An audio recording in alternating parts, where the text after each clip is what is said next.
Tout d'abord, le président de la République Abdelaziz Bouteflika a présidé hier la réunion du Conseil des ministres avec plusieurs points inscrits à l'ordre du jour. Au cours de cette réunion, des projets de textes de loi ont été examinés et adoptés, notamment un projet de loi amendant et complétant la loi fixant les fêtes légales pour formaliser l'inscription de Yenayer le 12 janvier sur la liste des fêtes légales du pays et un projet de loi organique relative aux lois de finances ainsi que l'adoption du décret portant déclassement de terres agricoles pour réaliser 11 zones industrielles. Karim Haïfa.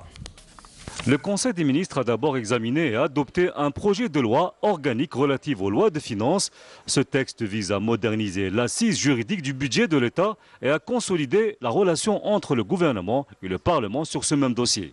Ainsi, le projet de loi organique en question prévoit la définition d'un cadre budgétaire triennal mis à jour chaque année, ce qui donnera plus de prévisibilité à la gestion du budget de l'État. Ce même projet de loi organique améliorera aussi la relation entre le gouvernement et le Parlement autour du dossier du budget de l'État, ce qui ajoutera plus de transparence dans la gestion des finances publiques. Ainsi, le gouvernement sera tenu à l'avenir de présenter au Parlement, dès le printemps, un rapport sur la conduite en cours des finances publiques. En outre, les délais de présentation de la loi de règlement budgétaire seront graduellement réduits d'un exercice antérieur de 3 années actuellement à un exercice antérieur d'1 année seulement. Ces nouvelles normes ne seront appliquées qu'à partir de 2022 pour la loi de finances de 2023.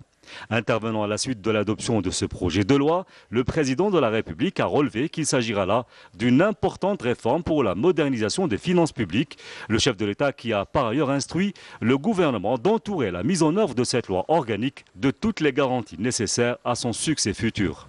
Le Conseil des ministres a ensuite examiné et adopté un projet de loi amendant et complétant la loi de juillet 1963 fixant les fêtes légales.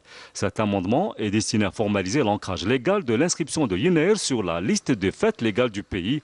À cette occasion, le président de la République a invité le gouvernement à hâter la présentation au Parlement du projet de loi organique relatif à la création de l'Académie de la langue amazigh, placé auprès du président de la République, sachant que ce projet de loi organique est déjà à un stade avancé de préparation.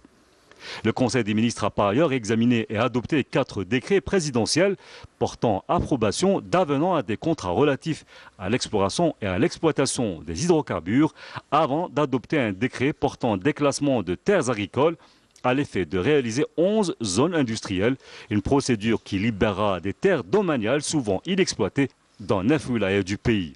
Le Conseil des ministres qui a conclu ses travaux par l'examen et l'adoption de décisions individuelles de nomination et de fin de fonction à des fonctions supérieures de l'État.